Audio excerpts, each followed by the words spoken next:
Church మన ప్రభు యేసుక్రీస్తు నామములో అందరికీ నా హృదయపూర్వకంగానండి. ఇంచుమించు 50 రోజుల తర్వాత మళ్ళీ సిపిఎఫ్లోకి రావడానికి దేవుడు వాక్యం ప్రకటించడానికి దేవుడు అవకాశం ఇచ్చాడు. యేసే నామానికి మహిమ కలుగునుగాక. ఆమేన్. కొద్ది నిమిషాలు దేవుని వాక్యాన్ని మనం ధ్యానం చేద్దాం.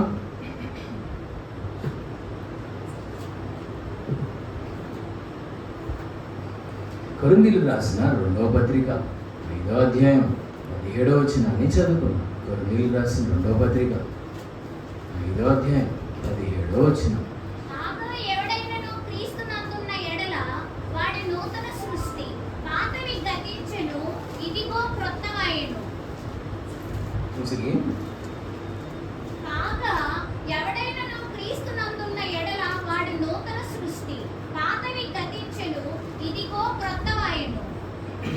కొరింథీయులకు 2వ పత్రిక 5వ అధ్యాయం 17వ వచనంలో రాస్తుంది, ఎవడైనాను క్రీస్తునందున్న ఎడల వాడు నూతన సృష్టి, పాతవి గతించెను, ఇదిగో కొత్తవాయెను. ఇక్కడ నూతన సృష్టి అనే ఒక వర్డ్ని మనం చూస్తున్నాం. నూతన సృష్టి. నూతన సృష్టి అంటే న్యూ క్రియేషన్ కదా. సృష్టి అంటే క్రియేషన్, నూతన అంటే న్యూ క్రియేషన్. ఒకరంట న్యూ క్రియేషన్ అంట. ఎవరంటే ఎవడైనను క్రీస్తు నందున్న ఎడల వాడు నూతన సృష్టి.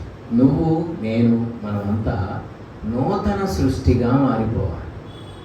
నూతన సృష్టిగా మారిపోవాలి. నూతన సృష్టిగా మారిపోవడం అంటే మనము నూతన పరచబడాలి. ఎప్పుడు మనం నూతన పరచబడతాం? అసలు నూతన సృష్టిగా మనం ఎందుకు మారాలి? నూతన సృష్టిగా మనం ఎందుకు మారాలి అంటే, మనం ఎందుకు నూతన పరచబడాలి అంటే, రేపు మన కొరకు దేవుడు ఒక నూతన సృష్టిని సిద్ధపరుస్తున్నాడు. ఏంటని చెప్పండి? కొత్త భూమి, కొత్త ఆకాశం. కొత్త భూమి, కొత్త ఆకాశం దేవుడు మనకి ఇస్తానని వాగ్దానం చేశాడు. ఇప్పుడు ఈరోజు మనకు కనబడుతున్న ఈ భూమి, ఈ ఆకాశం ఒకరోజు ఏమైపోబోతుంది? గతించిపోతుంది. లోకము దాని ఆశలు గతించిపో. ప్రకటన గ్రంథం 21వ అధ్యాయం 1-2 వచనాల్లో ఏముందో చూడండి. ప్రకటన గ్రంథం 21వ అధ్యాయము 1-2 వచనాల్లో,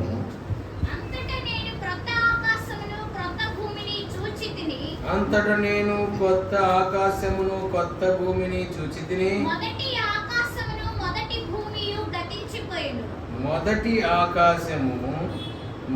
భూమి గతించిపోయెను. సముద్రమును ఇకను లేదు. గమనిస్తున్నారా? ఏమన్నాడంటే భక్తుడు ప్రకటన 21:1లో, అంతటా నేను కొత్త ఆకాశమును కొత్త భూమిని చూచితిని. ఏం చూశాడంటండి? చెప్పండి అమ్మా.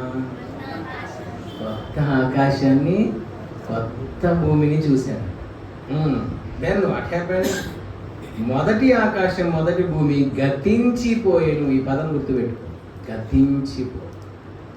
ఏం గతించిపోయిందంట? మొదటి ఆకాశం మొదటి ఆకాశం అంటే అంత బాలేదు కానీ పైన కొత్తది అన్నాడు కదా, కింద దానికి ఏమని పెట్టుకోవచ్చు మన పేరు? ఇప్పుడు కొత్త ఫోన్ కొన్నాం అనుకోండి, అప్పుడు దాకా ఉన్న ఫోన్ ఏమైపోద్ది? పాత ఫోన్ అయిపోతుంది కదా.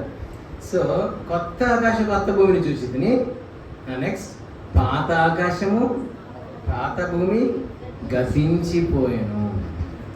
ఒకరోజు నా ఈ ఆకాశము ఈ భూమి పాపం చాలా కష్టపడి ఖర్చు పెట్టి కోట్లు పెట్టి మనము ఇల్లు కట్టుకుంటున్నాము, ఫ్లాట్లు కొనుక్కుంటున్నాము. సర్లేండి, కొద్ది కాలంలో ఉంటాను. కానీ ఒక రోజున ఇది ఏమైపోతుంది? గతించిపోతుంది. సముద్రమును ఇకను లేదు అన్నాడు. సముద్రమును ఇకను లేదు. సముద్రం అంటే దేనికి గుర్తు? సముద్రం అంటే లోకానికి గుర్తు కదా. సముద్రం అనే లోకంలో అలలు అనే శ్రమలు, సముద్రం అనే లోకంలో మన నావ అనే మన దోణి అనే ఆత్మీయ జీవితం పయనిస్తూ ఉండగా ఎన్నో గాలి, పెనుగాళ్ళు, సుడిగాళ్ళు, తుఫానులు, అలలు ఎన్నో కొడుతూ ఉంటాయి. నావ నీళ్ళతో నిండుతూ ఉంటుంది, నావ తల్లకిందులు అవుతూ ఉంటుంది, నావ అపాయకరమైన పరిస్థితుల్లో ఉంటుంది. ఏది ఏమైనా మనల్ని దరికి చేర్చగల శక్తివంతుడు అదిగో ఆ నావికుడు, ఆ నాయకుడు, ఆ సర్వశక్తి గల నజరేయుడైన యేసు. కాబట్టి ఎలాంటి పరిస్థితులు వచ్చి నావ తల్లకిందులైనా మనం భయపడాల్సిన అవసరం లేదు. మొత్తం మీద ఆయన మీద నువ్వు విశ్వాసం ఉంచితే నావ నీ దరికి చేరడం మాత్రం ఖాయం. దాన్ని ఎవ్వడు ఆపడం ఎవడి తరం ఎందుకంటే నీ నావలో ఎవరున్నారు? యేసు ఉన్నాడు. సరే, మన టాపిక్లోకి వస్తే సముద్రం ఇకను లేదు. సముద్రం అనేది లోకానికి గుర్తు. సముద్రం ఇక లేదు. మన జీవితంలో పాతం ఏమవ్వాలి? సమస్తం కొత్తవిగా మారాలంటే ముందు జరగాల్సిన పని ఏంటి? పాతవి ముందు మనలో గతించిపోవాలి. అందుకే ఎవడైనా క్రీస్తునందున్న వాడు నూతన సృష్టి. పక్కనే ఉంది పాతవి గతించెను, ఇదిగో కొత్తవి. ఎప్పుడు కొత్తవి అవుతాయి అంటే ముందు పాతవి గతించాలి. ఏవైతే పాతవి మనలో ఉన్నాయో, పాత అనుభవాలు, పాత స్వభావం, పాత అలవాట్లు, పాత ఆలోచన, ఇవన్నీ నూతన పరచబడవండి. చాలామందికి మారు మనసు పొందానంటారు, బ్యాప్టిజం పొందానంటారు, బలలో చేయేస్తూ ఉంటారు, ప్రతి ఆదివారం క్రమం తప్పకుండా మందిరానికి వస్తారు, కానీ పాతవి గతించవు. చాలామంది జీవితాల్లో పాతవి గతించవు.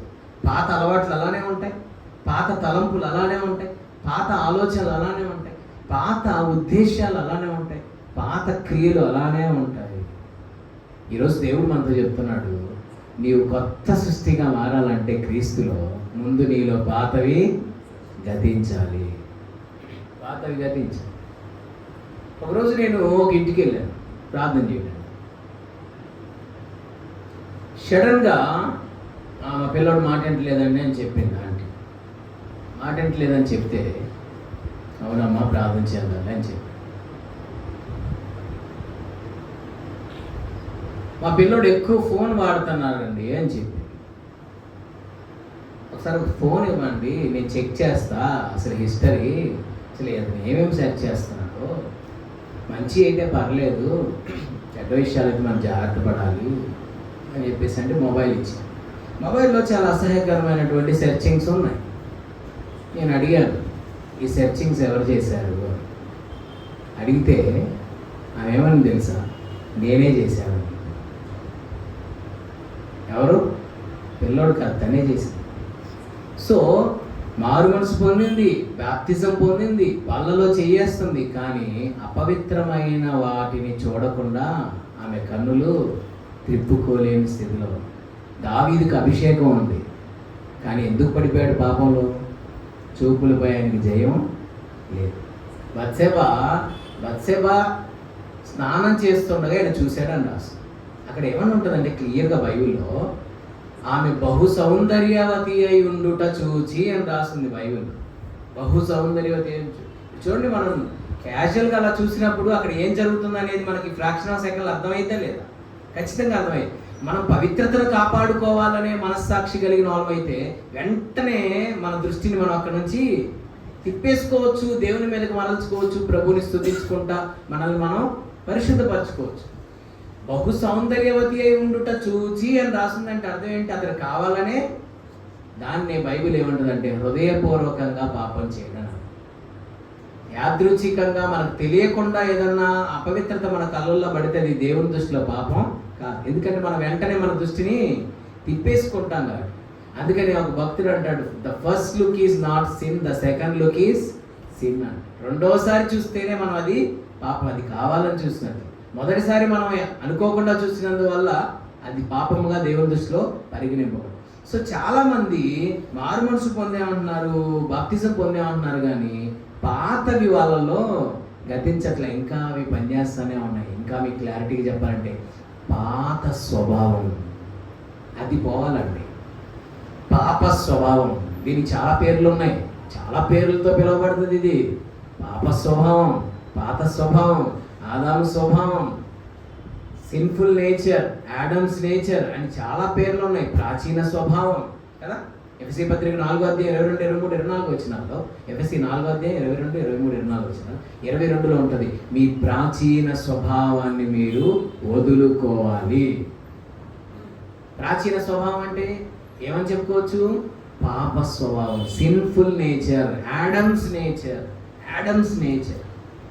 ఆదాము స్వభావం మనలో సింపుల్గా చెప్పాలంటే ఆదాము స్వభావం నీలో పోవాలి, యేసుక్రీస్తు స్వభావం నీలో రావాలి.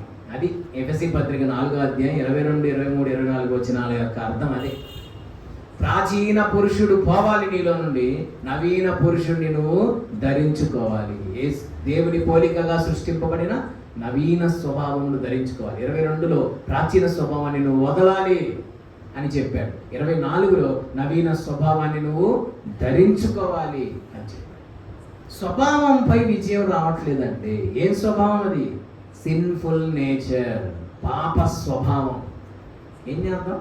మనం కొనుక్కొచ్చుకున్నాం, అది తాతయ్య ఇచ్చాడు, వర్క్ ఇచ్చాడు, ఫ్రీగా ఇచ్చాడు.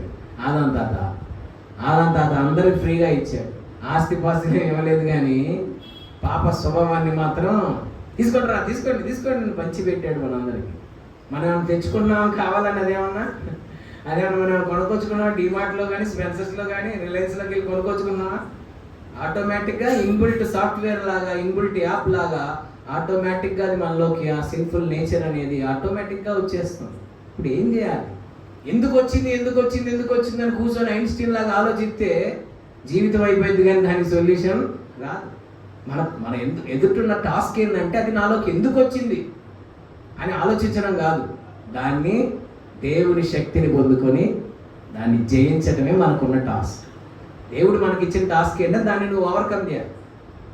నువ్వు జీవితకాలం అంతా కూర్చొని అది నాలో ఎందుకు వచ్చింది, అది నేను తెచ్చుకున్నానా దేవా, నేను తెచ్చుకున్నది కాదు కదా, నేను సొంతగా ఏదైనా కొనుక్కొచ్చుకుంటే అది నా తప్పు, అదే నాలోకి వస్తే నా తప్పేంటి దేవా అని ఇలా లాజికల్గా ఆలోచించి నష్టపోయేలు కూడా ఉంటారు. కొన్ని ప్రశ్నలకు ఆన్సర్లు ఉండవు, పోరాడి దాన్ని జయించడమే ఇంక మార్గం. మనం జీవితాంతం ఆలోచించినా కానీ దానికి ఆన్సర్ దొరకదు, దేవుడు దానికి ఆన్సర్ ఇవ్వడు కూడా. అనవసరం, టైం వేస్ట్. మన పని ఏంటంటే ఆ పాప స్వభావాన్ని ఆత్మ చేత శరీర క్రియలను చంపిన ఎడల మీరు జీవించదు అన్నాడు రోమపత్రికలో. ఆత్మ చేత శరీరాన్ని జయించాలి, అది మనకి దేవుడు ఇచ్చినటువంటి కృప. సో కాబట్టి ఆ సిన్ఫుల్ నేచర్ని మనం ఓవర్కమ్ చేయాలి. పాత స్వభావం, ఆ పాప స్వభావం అనేది మనిషిలో పోట్ల. చూడండి, మనం ఏదన్నా ఒక డాగ్ని పెంచుతున్నాం అనుకోండి, కుక్కని పెంచుతున్నాం. కుక్కని కొన్నిసార్లు బయటికి షికారు తీసుకెళ్తాం కదా, షికారుకి అట్లా బయటికి తీసుకెళ్ళినప్పుడు కాసేపు బాగానే ఉంటుంది. మనం ఏమనుకుంటాం, మా కుక్క మంచి కుక్క, ఎంత మంచి కుక్క అనుకుంటాం. 4 వీధి కుక్కలు కనుక దానికి కనబడితే మీ కుక్క ఎంత మంచి కుక్క అప్పుడు బయటపడుతుంది. అసలు స్వభావం దాంట్లో బయటకు వస్తుంది అన్నమాట. స్వభావం పోయింది, అది దాని స్వభావం. డాగ్కున్న స్వభావం ఏంటంటే కక్కిన దాన్ని మరలా తింటది. పందికున్న స్వభావం ఏంటి? కడిగిన తర్వాత బురదలో మళ్ళా వెళ్ళి బురదలో ఉంటేనే దానికి హాయిగా ఉంటుంది. దాని స్వభావం అది. నేచర్ మారాలి. చూడండి, దేవుడు ఆదికాండం 1:26 ఏమన్నాడు? మన స్వరూపమందు మన పోలిక చొప్పున నరులను చేయదు అన్నాడు. మన స్వరూపం మన పోలిక. ఎప్పుడైతే ఆదాము దేవుని ఆజ్ఞను అతిక్రమించాడో, పాపం చేశాడో, ఒకటి పోయింది ఆదాములో. ఏంటో తెలుసా? పోలిక అంతే ఉంది, స్వరూపం పోయింది. పోలిక అంతే ఉంది. పోలిక ఎక్కడికన్నా పోద్దండి? తండ్రి నుంచి దూరం అయినంత మాత్రాన తండ్రి పోలికలు పోతాయా? పోవు కదా. పోలిక అంతే ఉంది, స్వభావం పోయింది. స్వభావం అంటే అర్థం నేచర్ ఆర్ క్యారెక్టర్. స్వభావం అంటే అర్థం క్యారెక్టర్ ఆర్ నేచర్. స్వరూపం అంటే అర్థము క్యారెక్టర్ ఆర్ నేచర్. ఇప్పుడు ఆదాము కోల్పోయింది ఏంటంటే పోలిక కాదు, క్యారెక్టర్ని కోల్పోయాడు, దేవుని యొక్క నేచర్ని కోల్పోయాడు. అది మరలా తిరిగి రీస్టోర్ చేయడానికే కడపటి ఆదామైన యేసుక్రీస్తు ఈ లోకానికి వచ్చాడు. ఇప్పుడు మనము మొదటి ఆదాము స్వభావాన్ని విడిచిపెట్టాలి, కడపటి ఆదాము స్వభావాన్ని ధరించుకోవాలి. సరే, మరొక మాటను మనం చదువుకున్నాం. గలతీ పత్రిక ఏది ప్రాముఖ్యమో ఇక్కడ పౌలు రాస్తున్నాడు. What is important?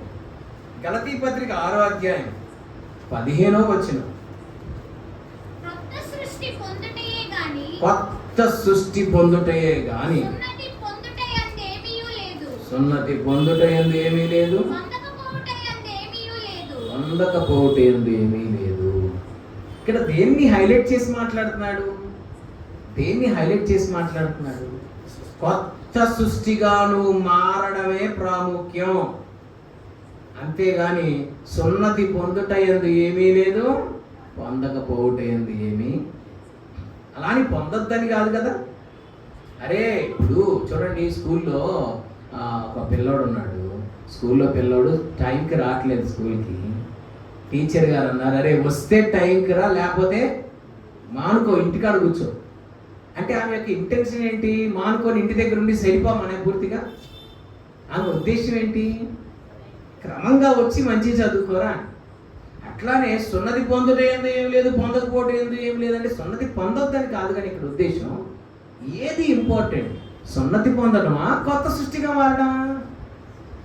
సున్నతి పొందావు కానీ కొత్త సృష్టిగా మారలా, ఉపయోగం ఏమైనా ఉందా? ఏది ఇంపార్టెంట్, ఏది వెరీ ఇంపార్టెంట్ అనేది మనం గ్రహించాలి. ఇక్కడ ఏది ప్రాముఖ్యం? మారు మనసు పొందడమా, బ్యాప్టిజం పొందడమా, లేకపోతే కొత్త సృష్టిగా మారడమా? అందుకని ఇక్కడ అన్నాడు, కొత్త సృష్టి పొందుటయే కానీ సున్నతి పొందుట ఏందేమీ లేదు, సున్నతి పొందకపోవడం ఏంది. బాప్టిజం తీసుకున్నామండి కానీ మనలో మార్పు రాలేదు, ఉపయోగం ఏమైనా ఉందా? మన స్వభావంలో మార్పు రాలేదు, స్వభావం నేచర్లో చేంజ్ రాలేదండి, స్వభావంలో మార్పు రాలేదు. అందుకని దేవుడు మనకు ఏమని వాగ్దానం చేస్తున్నాడో తెలుసా?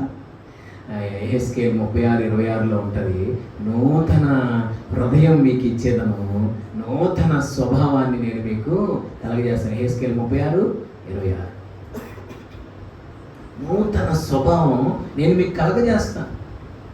Do not worry. మీ స్వభావమును, మీ పాత స్వభావమును యేసయ్య తొలగిస్తాడు మీలో నుండి, మీకు నూతనమైన స్వభావాన్ని కలగజేస్తానంటున్నాడు ఆయన. ఆయన ప్రామిస్ చేస్తున్నాడు యెహెజ్కేలు 36:26లో, నూతన స్వభావాన్ని నేను మీకు ఇస్తాను.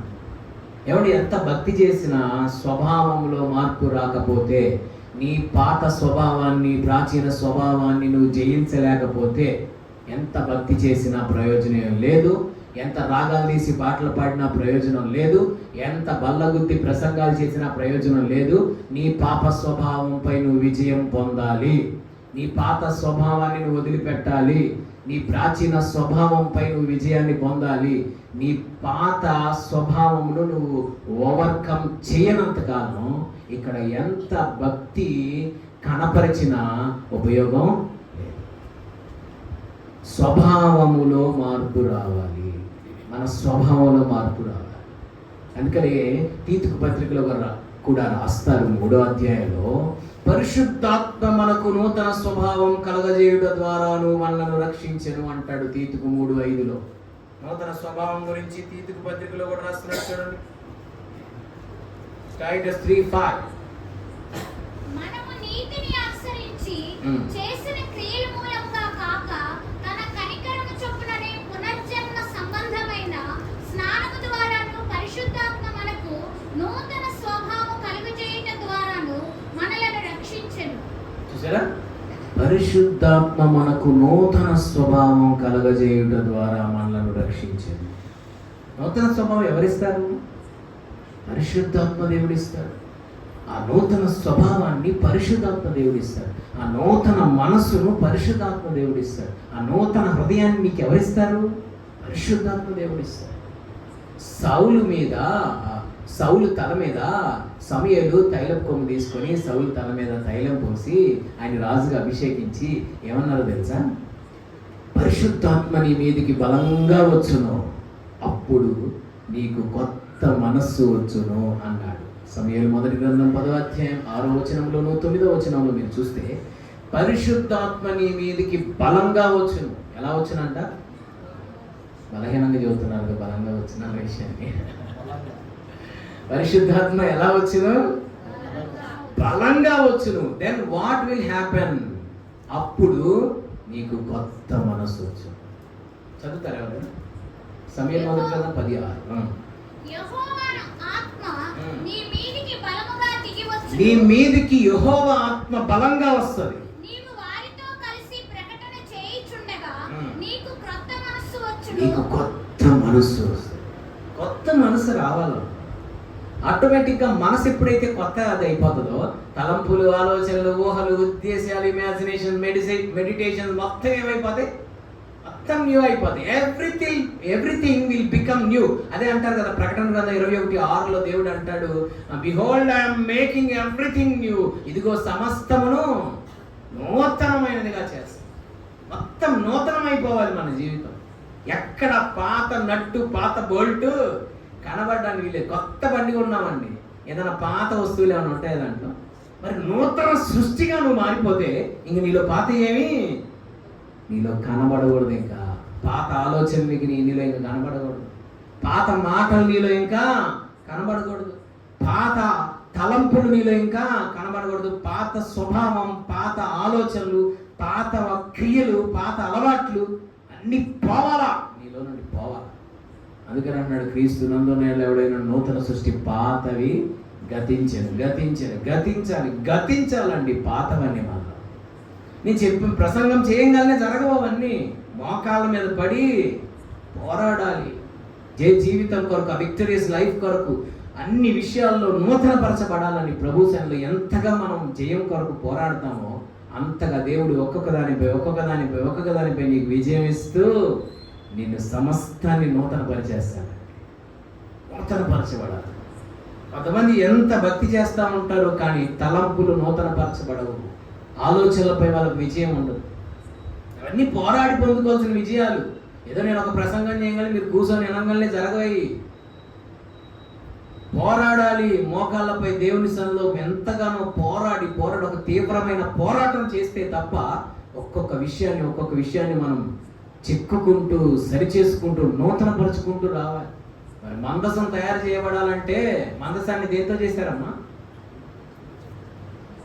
తుమ్మకర్రతో చేశారు. తుమ్మకర్రకి ఏముంటాయని? ముళ్ళు ఉంటాయి. ఆ ముళ్ళు అలానే పెట్టి మందసం చేయగలుగుతామా? మందసం అవ్వాలంటే ముళ్ళు చెక్కబడాలి. ఆ ముళ్ళే పాపం. దేవుడికి మహిమకరమైన ఒక మందసంగా నువ్వు నేను వాడబడాలంటే తుమ్మకర్ర అనే మనలో ఉన్న ముళ్ళు, అవిధేయతల లోపాలు, ఆ ప్రాచీన స్వభావం, ఆ పాప స్వభావం, ఆదాము స్వభావం ఏమవ్వాలి? ముళ్ళని చెక్కబడాలి. ఏంటయ్యా నన్ను ఇంకా మందసంలాగా మార్చలేదు? ముళ్ళు చెక్కబడాలి కదండి.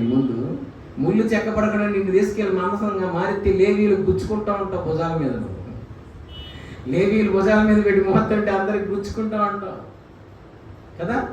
ఈ రోజున మందసంగా ఎప్పుడు మారిద్దంటే తుమ్మకర్ర, అది ముళ్ళు చెక్కబడాలి.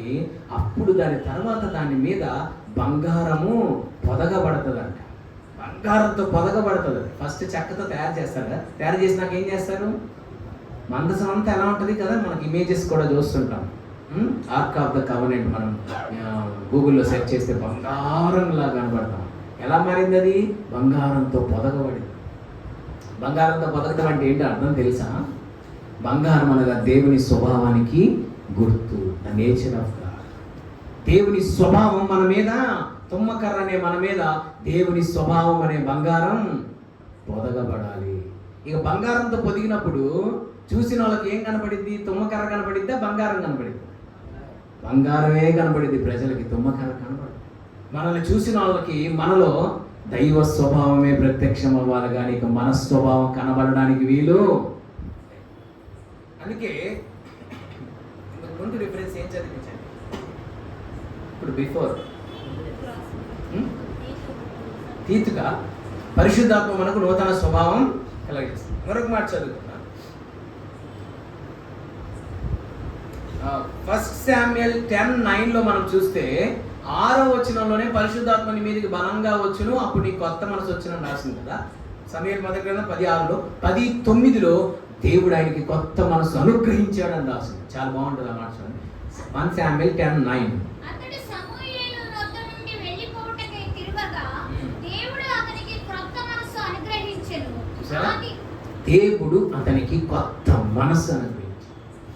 మనం చాలాసార్లు చదువుకుని ఉంటాం. రోమా 12:2లో మీ మనస్సు మారి నూతన మగుట వలన రూపాంతరం చెందుడి. మనస్సు మారాలి. అదే కదండి, మనసు మారడం అన్నా, కొత్త మనసు అన్నా, నూతన మనసు అన్నా, నూతన స్వభావం ఒకే సబ్జెక్ట్. నీ మనస్సు మారి నూతనం అవ్వాలి, నూతన పరచబడాలి. నీ మనస్సు నూతన పరచబడాలి.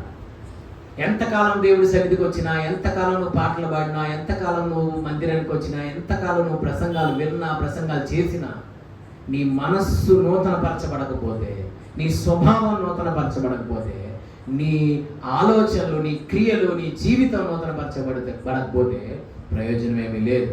అందుకనే 103వ కీర్తన 5లో మనం ఎప్పుడు చదువుతూ ఉంటాం కదా. 103వ కీర్తన 5వ వచనం, పక్షిరాజు యవ్వనం వలె మీ యవ్వనము క్రొత్త తగ్గుచున్నట్లు. తెలుగులో క్రొత్త తగ్గుచున్నట్లు ఉంటుంది, ఇంగ్లీష్లో రెన్యువల్. నూతన పరచబడాలి. పక్షిరాజు యవ్వనం ఎలా నూతన పరచబడుతుందో మన జీవితం కూడా అలా నూతన పరచబడాలి. కొంతమంది జీవితం చూస్తే మనం ఎప్పుడు చూసినా పాడిందే పాటరా, ఆసిపాలు దాసుడా బ్రతికే, ఇక అదే బ్రతుకు, పాత చింతకాయ పసిన బ్రతికే. నూతన పరచబడిన అనుభవాలు ఉండవు. హబక్కుకు ప్రార్థన చేస్తున్నాడు. హబక్కుకు 3:2లో, అయ్యా సంవత్సరములు జరుగుతుండగా నీ కార్యమును నూతన పరచాయి. అందుకే అన్నాడు ఎఫెసీ 4:23లో, మీ చిత్త వృత్తి యందు నూతన పరచబడిన వారై అన్నాడు. 2 Corinthians 4:16లో అన్నాడు, మా బాహ్య పురుషుడు కృషించుచున్నాను, ఆంతర్య పురుషుడు దినదినం నూతన పరచబడుతున్నాడు. దినదినం నూతన. ఎంత మంచి టెస్టిమనీ అండి. ఇది మీరు చదువుకున్నంత ఈజీ, నేను చెప్పినంత ఈజీ అనుకుంటున్నారు. అది ఎంత మంచి, అసలు ఆ టెస్టిమనీ ఇవ్వాలంటే అది మామూలు విషయం కాదు. నా ఆంతర్య పురుషుడు డైలీ, అక్కడ ఉపయోగించింది ఇయర్లీ కాదు, మంత్లీ కాదు, దినము నూతన పరచబడుతున్నాను నేను. ఈ సాక్ష్యం మనం ఇవ్వగలమా? స్పిరిచువల్ లైఫ్లో దినదినం మనం నూతన పరచబడుతున్నామా? ఆ నూతనత్వం మనలోకి వస్తుందా? ఆ నూతన పరచబడే అనుభవాల్లోనికి మనం వెళ్తున్నామా? ఇంకా పాత అనుభవాలు, పాత ఆలోచన, పాత స్వభావం, పాత అలవాట్లు, పాత క్రియలపై ఇంకా నువ్వు విజయాన్ని పొందకపోతే ఇంకెప్పుడు నువ్వు నూతన సృష్టిగా మారేది, ఇంకెప్పుడు నువ్వు నూతన పరచబడేది. ఎందుకని? రేపు ఆ కొత్త ఆకాశం, కొత్త భూమి, దానికి సింపుల్గా చెప్పాలంటే కొత్త సృష్టి. ఆ కొత్త సృష్టిలో నువ్వు నేను అడుగు పెట్టాలంటే నాకు ఒక ఎలిజిబిలిటీ ఉండాలి. ఏంటి ఆ ఎలిజిబిలిటీ అంటే, ఈ భూమి మీద ఉన్నప్పుడే నువ్వు నేను కొత్త సృష్టిగా మారాలి. ఎప్పుడైతే నువ్వు నేను కొత్త సృష్టిగా మారతావు ఇక్కడ, రేపు ఆ కొత్త సృష్టిలో మనం అడుగు పెడతాము. ఇక్కడ నువ్వు కొత్త సృష్టిగా మారకపోతే రేపు ఆ కొత్త సృష్టిలో నువ్వు అడుగు పెట్టలేవు. అసలు ఇలానే ఉంటానండి నేను, ఏమైందని కొత్త సృష్టిగా మారినండి ఇలానే ఉంటానండి అంటే ఏంటంటే నష్టం. రేపు ఆ కొత్త సృష్టిలో నువ్వు అడుగు పెట్టాలని ఆశ ఉంటే అప్పుడు నువ్వు కొత్త సృష్టిగా మార్చబడు. లేదని నాకు ఆశ లేదని, పర్లేదని అంటే ఓకే, నో ప్రాబ్లం, ఇలానే కంటిన్యూ. కొత్త సృష్టిలో నువ్వు రేపు అడుగు పెట్టాలని ఆశ నీకుందా? చూడాలని లేదా ఆ దేవుని రాజ్యాన్ని? చేరాలని లేదా ఆ దేవుని రాజ్యానికి? నడవాలని లేదా ఆ బంగారు వేదుల్లో? దేవుడిచ్చే బహుమానం ఎంత గొప్పగా ఉంటుంది. దేవుడిచ్చే బహుమానము మన గుంటూరులో ఉన్న పేట రోడ్లలాగా ఉంటుంది అనుకుంటున్నారా? రేపు పరలోకం, రేపు పరలోకంలో మన దేవుడు ఎలాంటి వీధుల్లో నడిపించబోతున్నాడు? బంగారు వీధుల్లో మనం అంతా నడవబోతున్నాము. బంగారు వీధుల్లో మనం అంతా నడవబోతున్నాం. మా ఇంట్లో బంగారం లేదు, నా ఒంటి మీద కూడా బంగారం లేదు. ఎందుకంటే నేను కొనుక్కోదలుచుకోలేదు. ఎందుకో తెలుసా? డబ్బులు లేక కాదు, నేను బంగారు వీధుల్లో నడవాలనుకుంటున్నాను. ఈ లోకంలో బంగారం నాకు అవసరం లేదు. రేపు యేసయ్య బంగారు భవంతుల్లో నివసించే ఆ ఆధిక్యత నాకు ఇవ్వబోతున్నాడు. కథలా ఇవన్నీ? కథలా, లేకపోతే మనం ఏదో కాసేపు కంఫర్ట్ చేసుకోవడానికి మనం చెప్పుకునే కల్లిబుల్లి మాటల? వాస్తవాలు ఇవి. నా తండ్రి ఇంట అనేక నివాసములు కలవు, లేని ఎడల నేను మీతో చెప్తాను, లేకపోతే చెప్తాను కదా అన్నాడు యేసుప్రభువు. లేకపోతే చెప్తాను కదా, నా తండ్రి ఇంట అనేక నివాసాలు. రేపు ఆ కొత్త సృష్టిలో నువ్వు నేను అడుగు పెట్టాలంటే ఈ భూమి మీద తప్పకుండా కొత్త సృష్టిగా నువ్వు నేను మారాలి. కొత్త సృష్టిగా ఎప్పుడు మారుతాం? పాతవి మనలో గతించాలి. పేతురు అందుకే అంటున్నాడు చూడండి, కొత్త సృష్టి గురించి మాట్లాడుతూ. పీటర్ కొత్త సృష్టి గురించి మాట్లాడుతూ ఆయన అంటాడు, 2 Peter 3 పేతురు 2వ పత్రిక 3:13.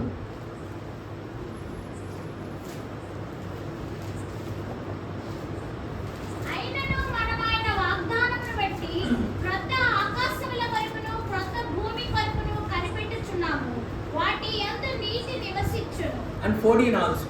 కనిపెట్టే వాళ్ళు ఎలా బ్రతకాలో నెక్స్ట్ వచనంలో చెప్తాడు. ప్రియులారా, వీటి కొరకు మీరు కనిపెట్టేవారు కనుక శాంతము కలవారై ఆయన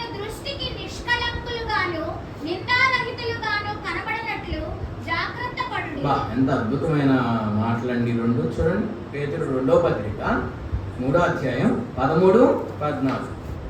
అయినను మనమాయన వాగ్దానమును బట్టి, వాగ్దానం ఇంగ్లీష్లో ఉంటారు వాగ్దానం, ప్రామిస్. దేవుడు ఒక ప్రామిస్ చేశాడు. ఏమని? కొత్త ఆకాశములు, కొత్త భూమిని నేను మీకోసం సిద్ధపరుస్తున్నాను. ఎక్కడుంది ఆ మాట? యెషయా గ్రంథం 66వ అధ్యాయంలో ఈ మాట మనం చూస్తాం. అక్కడికి వెళ్ళి మళ్ళీ ఇక్కడికి వద్దాం. ట్రాన్స్పోర్ట్ ఏం లేదు కదా, ప్రాబ్లం లేదు. యెషయా 62, 66, 22, 66, 22.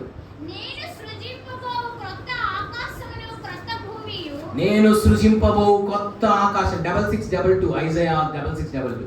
నేను సృజింపబోవు కొత్త ఆకాశం, కొత్త భూమి. చాలు, థ్యాంక్ యూ. లయము కాక నా సన్నిధిని నిలుచున్నట్లు అన్నాడు. లయమయ్యాయి కాదండి అవి. ఈ భూమి, ఈ ఆకాశం లయమైపోతాయి, కానీ నేను సృజింపబోవు కొత్త భూమి, కొత్త ఆకాశం అంట లయము కాక నిలుచును. లయము కాక నిలుచు. ఆకాశములు, క్రొత్త ఆకాశములు. బా ఎలా ఉంటుందో కదండి అసలు. ఏసయ్య ఇక్కడ ఉన్న ఎవ్వరిలో ఒక్కరు కూడా మిస్ కాకూడదు. ఏసయ్య అందరినీ తీసుకెళ్ళి ఏసయ్య. సో దేవుడు మనకి ఇవ్వబోతున్న ఆ కొత్త భూమి, కొత్త ఆకాశం, ఆ వెదర్, అక్కడ ఉన్న హెవెన్లీ వెదర్, ఆ హెవెన్లీ బ్రీత్, హెవెన్లీ బ్రీత్, ఆ ఫెయిత్ బ్రీత్, ఆ గ్లోరియస్ బ్రీత్, గాడ్స్ యొక్క ప్రజెన్స్ బ్రీత్. ఏమో ఎక్కువ చెప్తే ఇప్పుడే అలా అనిపించేసేస్తుంది. టైం వచ్చినప్పుడే వెళ్తానండి, ఆగేదేం లేదు. ఆగుదామన్నా కుదరని పని కదా.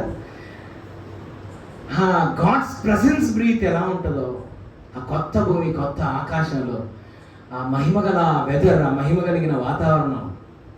దేవుడు నిజంగా, దేవుడు సృజించబో ఆ యొక్క కొత్త సృష్టిని మనం ఎంత చెప్పుకున్నా తక్కువే, ఎంత చెప్పుకున్నా తక్కువే. కొన్నిసార్లు మనకు అనిపిస్తుంది ఒక్కసారి చూపించవచ్చు కదా ప్రభు, ఒక్కసారి ట్రిప్ పెడితే ఎంత ఇంకా బాగా భక్తి చేస్తాం కదా. అంత టూవే అన్ని సెట్ అవ్వండి. ఆయన సెట్ అయితే ఆయన ఎప్పుడో పెట్టేవాడండి ట్రిప్పులు. బహుమానం ఎప్పుడైనా ప్యాకింగ్లో ఉంటుందా, బయటికి కనబడతా ఉంటుందా? రేపు పొద్దున పరలోకి వెళ్తే మనం వావ్ అంటే ఒక్కసారి మనం అంతగా దేవుడు మన కొరకు అంత మహిమ గల సృష్టిని మన కొరకు ఆయన తయారు చేయబోతున్నాడు. అంత మహిమ గల రాజ్యాన్ని దేవుడు మన కొరకు సిద్ధపరచబోతున్నాడు. అందుకే ఇక్కడ అన్నాడు, మనం ఆయన వాగ్దానాన్ని బట్టి కొత్త ఆకాశములు, కొత్త భూమి కొరకు కనిపెట్టుచున్నాము, వాటి యందు నీతి నివసించును. Okay okay. నెక్స్ట్ ఏమన్నాడు 14లో? ప్రియులారా, వీటి కొరకు మీరు కనిపెట్టువారు కనుక. ఏటి కొరకు? వీటి కొరకు అన్నమాట. ఏటి కొరకు? కొత్త ఆకాశము, కొత్త భూమి కొరకు మీరు కనిపెట్టువారు కనుక. అంటే కనిపెట్టే వాళ్ళకే చెబుతున్నాడు, అందరికి కాదండి. కనిపెట్టే వాళ్ళకి ఆ కొత్త భూమి, కొత్త ఆకాశం కోసం బతుకుతున్నారు చూసారా? దేవుని కోసం, ఆయన మహిమ కోసం మాత్రమే బతుకుతున్నారు చూసారా ఈ భూమి మీద. వారితో చెప్తున్నాడు, మీరు వాటి కొరకు కనిపెట్టేవాళ్ళు కనుక మీరు ఎలా ఉండాలంటే శాంతము గలవారై. బీపీ తెచ్చుకోమాకండి. ఓరకనే బీపీ తెచ్చుకోమాకండి. కొంతమంది ఓరకనే బీపీ వచ్చేస్తుంది. బీపీ అందరికీ ఉంటుందండి. బీపీ లేకపోతే చచ్చిపోతామండి. అందరికీ ఉంటుంది బీపీ. కాకపోతే బీపీ అనేది ఎలివేట్ అవ్వకూడదు, ఉండాల్సినంత ఉండాలి. బీపీ అంటే ఏమీ లేదండి, అది ఒక రోగం కాదు. బీపీ అంటే బ్లడ్ ప్రెషర్ అంతే. బ్లడ్ ప్రెషర్ లేకపోతే ఎవడు బతకడు, అందరూ చచ్చిపోతారు కదా. మిషన్లో ఫ్లాట్ లైన్ పడిపోద్ది. సో కాబట్టి శాంతంగా ఉండాలండి, టెన్షన్ పడిపోకూడదు. ప్రతి దానికి భూతత్వంలో పెట్టి చూస్తూ ఉంటారు ప్రతి ఒక్కరు. ప్రతి చిన్నదాన్ని కూడా భూతత్వంలో పెట్టి చూస్తాం. ప్రశాంతంగా ఉండాలి. అందుకే ఏమన్నాడు? వాటి కొరకు కనిపెట్టేవాడు ఎలా ఉండాలంట? శాంతము గలవారు. చాలా ప్రశాంతంగా ఉండాలి, చాలా నెమ్మదిగా ఉండాలి. ఎవరన్నా వచ్చి నాకు హడావుడిగా కొంచెం టెన్షన్ పెట్టే మ్యాటర్స్ అని చెప్పారనుకో, నేను ప్రశాంతంగా ఉంటాను. సరే రానిండి, వచ్చేదాన్ని మనం ఏం చేయలేం కదా. ప్రశాంతంగా ఉండాలి. టెన్షన్ పడినందువల్ల అక్కడ ఏమన్నా మారిద్దా? దేవుని మీద మనం భారం వేయడం, ప్రార్థనతో దాన్ని ఎదిరించడమే మన పని. మనం ఏమైనా చేయగలమా? వచ్చే ప్రవాహానికి వెళ్ళి అడ్డు నిలబెడితే ఏమన్నా ఆగిద్దా? మనం నిలబెడితే ఏది చేసినా ప్రభువే చేయాలి, ఏది ఆపినా ఆయనే ఆపాలి. సో కాబట్టి మనం ప్రశాంతంగా ఉండాలంట. తర్వాత ఏమన్నాడు?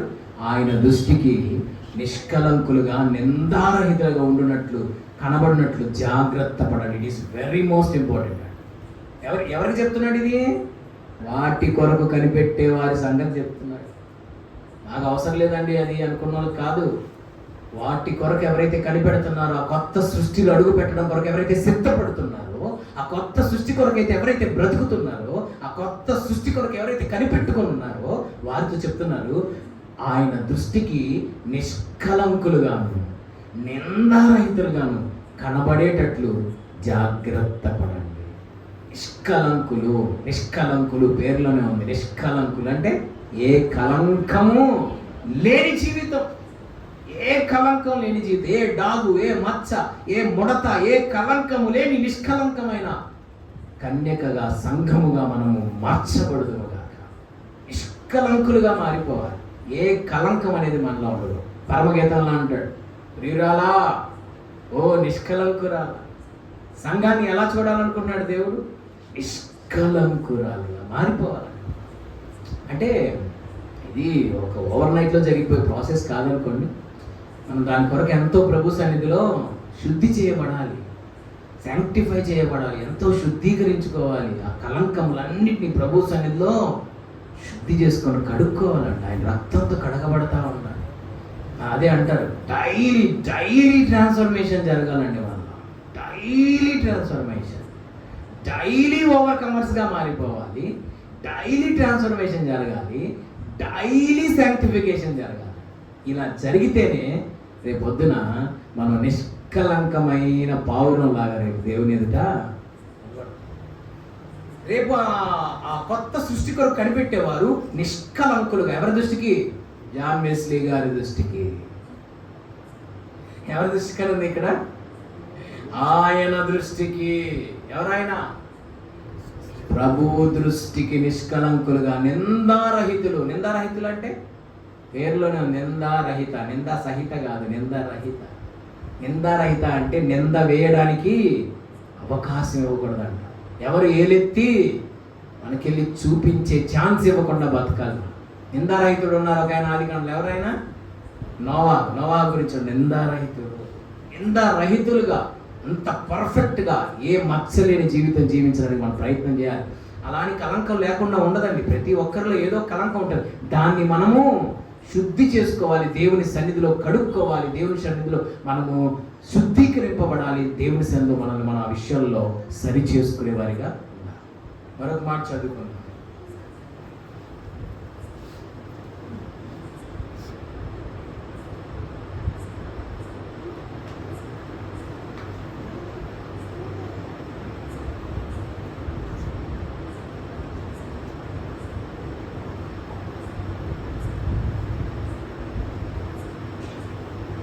యెషయా గ్రంథం 43వ అధ్యాయం 18-19 వచనాల్లో, యెషయా గ్రంథం 43వ అధ్యాయం 18-19 వచనాల్లో, మునుపటి వాటిని జ్ఞాపకము చేసుకొనుడి, పూర్వకాలపు సంగతులను తలంచుకొనుడి.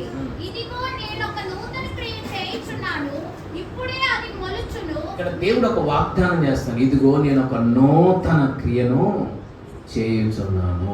నూతన క్రియ. దేవుడు మన జీవితంలో ఒక నూతనమైన కార్యాన్ని చేయాలనుకుంటున్నాడు. మన జీవితాన్ని నూతన పరచాలనుకున్నాడు. అలానే ప్రకటన గ్రంథం 21:6 కూడా చూడండి, ఇదిగో అని ఉంటుంది అక్కడ. ఇదిగో ఇక్కడేమో విషయాలను ఇదిగో నేను ఒక నూతన క్రియ చేస్తున్నాను అన్నాడు. ప్రకటన 21:6లోనేమో ఇదిగో సమస్తమును.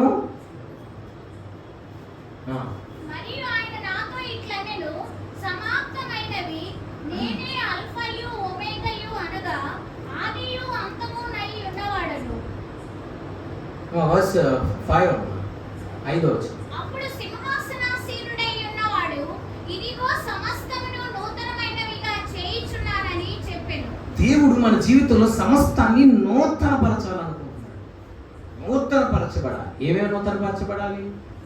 మన హృదయం నూతనపరచబడాలి, మన మనస్సు నూతనపరచబడాలి, మన స్వభావం నూతనపరచబడాలి, మన క్రియలు నూతనపరచబడాలి, మన మాటలు నూతనపరచబడాలి, మన మార్గాలు నూతనపరచబడాలి. ఒక్క మాటలో చెప్పాలంటే సమస్తము నూతనపరచబడాలి. చూడండి, పక్షిరాజు గురించి ఏం చెప్పాడు 103:5లో, కీర్తన 103:5. పక్షిరాజు యవ్వనం వలె మన యవ్వనం క్రొత్త దగుచున్నట్లు అన్నాడు. అక్కడ నూతనపరచబడుట, రెన్యువల్ అని రాశాడు. పక్షిరాజు యవ్వనం ఎలా రెన్యువల్ అవుతుంది? పక్షిరాజు 30 సంవత్సరాలు బ్రతికిన తర్వాత దాని ముక్కంతా అరిగిపోద్ది, గోర్లన్నీ అరిగిపోతాయి, ఈకలన్నీ ఇక ఎందుకు పనికిరావు, ఎగరడానికి పనికిరావు. ఇక అదేం చేస్తుందంటే కొండ పేటుల్లోకి వెళ్ళిపోయి, ఎత్తైన కొండ మీదకి వెళ్ళిపోయి, దాని ముందు 2 డెసిషన్స్ ఉన్నాయి. ఒకటి చావడం, లేదా మృత్యువుతో పోరాడి మరలా కొత్త జీవితాన్ని ప్రారంభించడం. 2 డెసిషన్స్ దాని ముందు ఉన్నాయి. ఏది చూస్ చేసుకుంటుందంటే, చచ్చిపోయి నేనేం సాధిస్తాను, ఏదో ఒకటి నేను బతికి సాధించాలని రెండో ఆప్షన్ ఎంచుకుంటుంది. రెండో ఆప్షన్ ఎంచుకొని కొండ పేటుల్లోకి వెళ్ళిపోతుంది. వెళ్ళిపోయి దాని ముక్కుని అదే కొండకేసి కొట్టుకొని, బండకేసి కొట్టుకొని దాని ముక్కుని అరిగిపోయి విరిగిపోవడానికి సిద్ధంగా ఉన్న దాని ముక్కుని అదే ఎరగొట్టేసుకునేది. పూర్తిగా లెట్టు కారిపోతా ఉంటుంది, గోళ్ళని ఎరగొట్టేసుకునేది, ఏకలన్నీ అదే పెరికేసేసేసుకుంటుంది. మృత్యువుతో పోరాడుతుందండి. కొన్ని నెలలు నిద్రాహారాలు మాని పోరాడి మరలా కొత్త ముక్కు రావడం స్టార్ట్ అయింది, కొత్త గోర్లు రావడం స్టార్ట్ అయింది, కొత్త ఈకలు రావడం స్టార్ట్ అయింది. మళ్ళీ నవనూతన యవ్వనాన్ని, కొత్త జీవితాన్ని ధరించుకొని మళ్ళీ 30 సంవత్సరాల లైఫ్తో బయటకు వస్తుంది. అది నూతన పరచబడదు. దీంట్లో మనం నేర్చుకునే పాఠం ఏంటో తెలుసా? దాని లైఫ్ 30 ఇయర్స్తో ఎండ్ అయిపోద్ది, కానీ మృత్యువుతో పోరాడి మరొక 30 ఇయర్స్ లైఫ్ని, కొత్త జీవితాన్ని మళ్ళీ తీసుకొని వస్తుంది. అది మనకి ఏ పాఠాన్ని నేర్పిస్తుందంటే, అది ఎలాగైతే దాని పాత ఈకలను పెరికేసేస్తుందో. ఏమండి, తల్లో ఒక వెంట్రుకని ఎవరైనా ఇట్లా లాగారంటే ఎంత సురికేస్తుంది కదా. అప్పటిదాకా కుడి చెంప కొట్టినాడు అని చెప్పు చూపించాలి, ప్రసంగం చేసినోడు కూడా చెంప వాళ్ళు కొట్టాడు కదా, అంత కోపం వచ్చేస్తుంది. ఎవరో నేను ఇంటర్మీడియట్లో పొద్దున్నే బైబిల్ చదువుకుని వెళ్ళాను. బైబిల్ చదువుకుని ఏం చేస్తానంటే, క్లాస్ పీరియడ్కి మధ్య సార్లు రావడం లేట్ అయితే అట్లానే కూర్చొని ఏమేమి చదివాను పొద్దునంతా ఆ బైబిల్లో చాప్టర్స్ అన్నీ వర్స్ బై వర్స్ చదివినన్నీ గుర్తు చేసుకుంటా, ధ్యానం చేసుకుంటా ఉంటాను. సార్ రావడం లేట్ అయింది. నా వెనకాల ఫ్రెండ్ ఏం చేశాడంటే, వాళ్ళు ఆడుకుంటా నా హెయిర్లో ఒక వెంట్రుకను అలా పీకారు గట్టి. కోపం వచ్చేసిందండి, నాకు చాలా కోపం వచ్చేసింది, కొట్టేంత కోపం వచ్చేసింది. ఎవరా నా హెయిర్ లాగిందని వెనక్కి తిరిగి కొడదామన్నంతగా తిరిగా. ఆ రోజు పొద్దునే చదివి వచ్చారు, దేవుని సెలవు లేకుండా నీ తల వెంట్రుకల్లో ఒక్కడి కూడా రాదని. వెంటనే వాక్యం గుర్తొచ్చింది. వాక్యం గుర్తు రాగానే, అబ్బా దేవుని సెలవు లేకుండా నా తల వెంట్రుకల్లో ఒక్కడి కూడా రాదు కదా అని అంత కోపాన్ని కూడా కంట్రోల్ చేసుకుని మౌనం అయిపోయాను. సో కాబట్టి హెయిర్లో మన ఒక్క చిన్న సింగిల్ హెయిర్ని ఇలా పెరిగితేనే ఎంత పెయిన్ కదా. మరి దానంతటా అదే ఈకలు చూడండి ఎంత లోపలికి స్ట్రాంగ్గా. మనం అప్పుడప్పుడు కోడిని చూస్తూ ఉంటాం కదా, హెయిర్ని పీకేటప్పుడు చికెన్ స్టాల్లో, మరి ఎంత లోపలికి ఉంటే దాని లోపలికి నాటుకుపోయి ఉంటే స్కిన్లో, మరి దాని ఈకలను అదే బలవంతమైన స్కిన్లో పీకడం అంటే అంత ఈజియెస్ట్ మ్యాటర్. అది మన జీవితంలో నాటుకుపోయిన పాతుకుపోయిన పాత స్వభావాన్ని, పాప స్వభావాన్ని, ఈకలను కూడా మనం పెరిగి అవతల పడేయాల. ఆ ముక్కుని ఎలా ఎరక్కొట్టేసుకునేదో, గోళ్ళని ఎలా ఎరక్కొట్టేసుకునేదో, ఆ పాత ఈకలను ఎలా పెరికేసుకునేదో, దానంతట అది మన జీవితంలో ఉన్న దేవునికి ఆయాసకరమైన అనుభవాల్ని, ఆ ప్రాచీన స్వభావాన్ని మనం కూడా పెరిగి అవతల పడేయగలిగితే దేవుడు మనకు కొత్త జీవితాన్ని ఇవ్వాలని ఆశపడుతూ ఉన్నాడు. మరొక విషయాన్ని గుర్తు చేస్తున్నాను, ఏంటంటే గొంగలి పురుగు ఎలా మారిపోద్ది? సీతాకోచలు. చూడండి, గొంగలి పురుగు ఎక్కడైనా సగం గొంగలి పురుగు అను సగం సీతాకోచలుగా మాట ఎక్కడైనా చూసారా?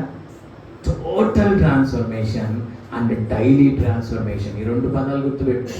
Total transformation and daily transformation. Total transformation అంటే పూర్తి రూపాంతరం వచ్చేయాలి మనలో, క్రీస్తు రూపంలోకి మనం పూర్తిగా మారిపోవాలి. ఇది ఒక్క రోజులో జరిగే ప్రాసెస్ కాదండి.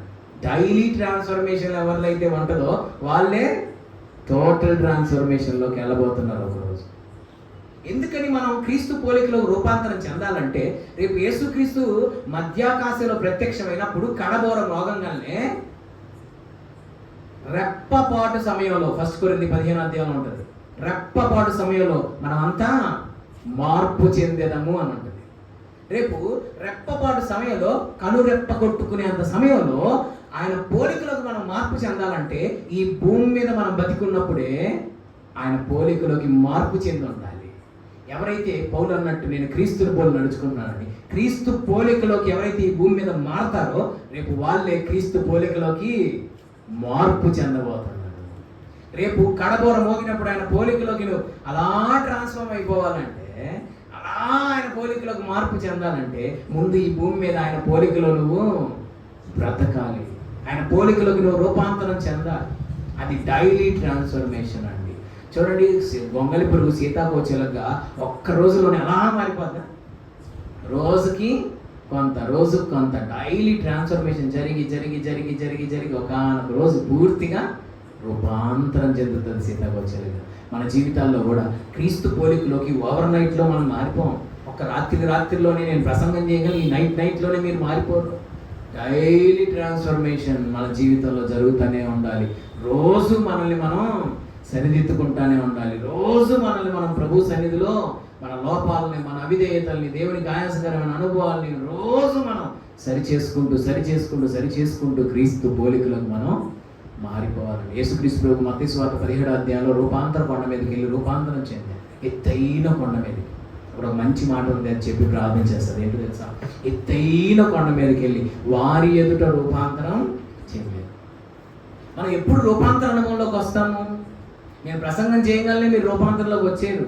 రూపాంతర అనుభవంలోకి ఎప్పుడు వస్తామంటే ఎత్తైన కొండ మీదకి నువ్వు ఎప్పుడైతే ఎక్కి వెళ్తావో అప్పుడే నువ్వు రూపాంతరం చెందగలుగుతావు. ఏంటా ఎత్తైన కొండ? Prayer life. ఎందుకు వెళ్ళాడు కొండ మీదకి? పడుకొని నిద్రపడు కాడైతే ఎవరు కదిలించదని. ఎందుకు వెళ్ళాడు? ప్రార్థన చేయడానికి వెళ్ళాడు. సో ప్రార్థన జీవితంలో దేవుడితో సహవాసంలో ఎంత ఎత్తైన కొండకు నువ్వు ఎక్కి వెళ్తావో అంతగా లోతైన మార్పు నీలో కలుగుతుంది. ఎంత ప్రేయర్ లైఫ్లో ఎంత ఎత్తైన మెట్టుకు మనం ఎక్కి వెళ్తామో ప్రేయర్ లైఫ్లో ఎంత ఎత్తైన మెట్టుకు వెళ్తామో అంత లోతైన ట్రాన్స్ఫర్మేషన్ నీలో దేవుడు తీసుకొని రాబోతున్నాడు. అలా జరుగునుగాక యేసు నామములో.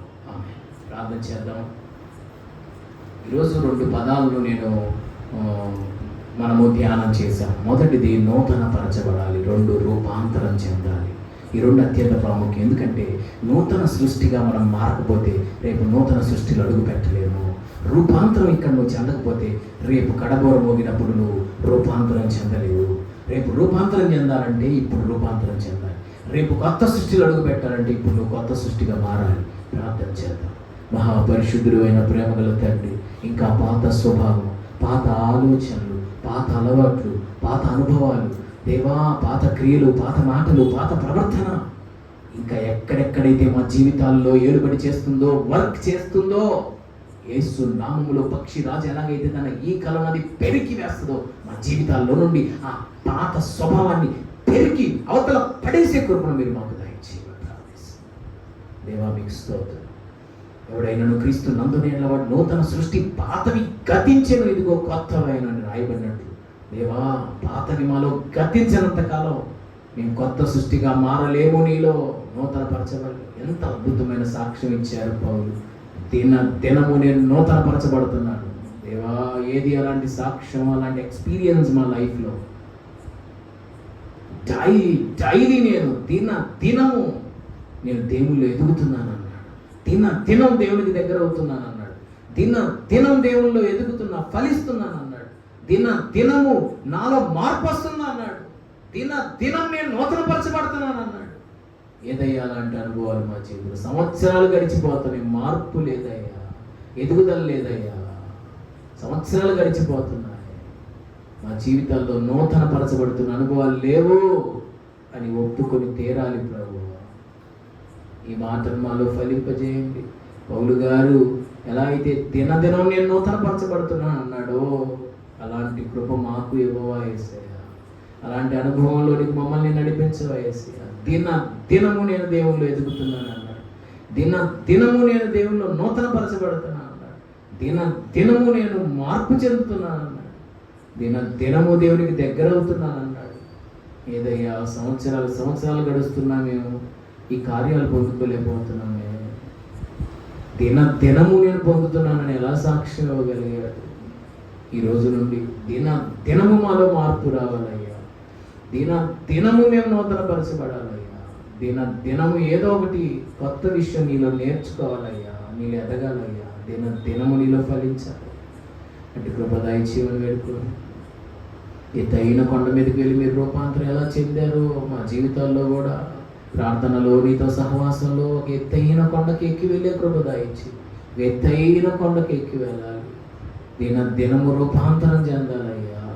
డైలీ ట్రాన్స్ఫర్మేషన్ నాకు ఇవ్వవా యేసయ్యా. టోటల్ ట్రాన్స్ఫర్మేషన్ నాకు ఇవ్వవా యేసయ్యా. భక్తి చేస్తున్నాం అని చెప్పుకున్నాం కానీ రూపాంతర అనుభవాలు లేవయ్యా. నీ పోలికలోకి మారే అనుభవాలు లేవయ్యా. ఇంకా పాత స్వభావం పనిచేస్తూనే ఉందయ్యా. దాన్ని మేము జయించలేదయ్యా. ఇంకా పాత స్వభావం వర్క్ చేస్తూనే ఉంది నాయన. పూర్తిగా దాన్ని జయించలేదయ్యా. పూర్తిగా జయించాలి. రేపు కొత్త సృష్టిలో అడుగు పెట్టాలంటే ఇక్కడ కొత్త సృష్టిగా మేము మారిపోవాలి.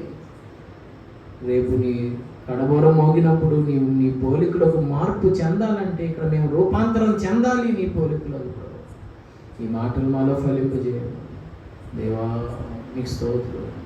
ఏదో మందిరానికి రావడం కాదు నాయన, రూపాంతరంలోకి రావాలయ్యా. ఏదో మందిరానికి రావడం పోవడం కాదు నాయన, సంవత్సరాలు గడిచిపోవడం కాదు నాయన. నూతనపరచబడాలి తండ్రి. నూతన సృష్టిగా మార్చేసేయా మమ్మల్ని. నూతన సృష్టిగా మారిపోవాలి యేసయ్యా. పాతవి ఇంకా కనబడకూడదు యేసయ్యా. మాలో పాతవి గతించిపోవాలి యేసయ్యా. పూర్తిగా గతించిపోవాలి యేసయ్యా. వెతికినా కనబడకూడదు యేసయ్యా. భూతద్దం పెట్టి ఎతికినా కనబడకూడదు యేసయ్యా. అంత మార్పు మాలో తీసుకురండి యేసయ్యా. అంత చేంజ్ మాలో తీసుకురండి యేసయ్యా. అంత రూపాంతరాన్మూలకు మమ్మల్ని తీసుకురండి యేసయ్యా. ఈ మాటలు మాలో ఫలింపజేయండి. యేసు నామములో అడుగుచున్నాను తండ్రి. ఆమేన్, ఆమేన్, ఆమేన్.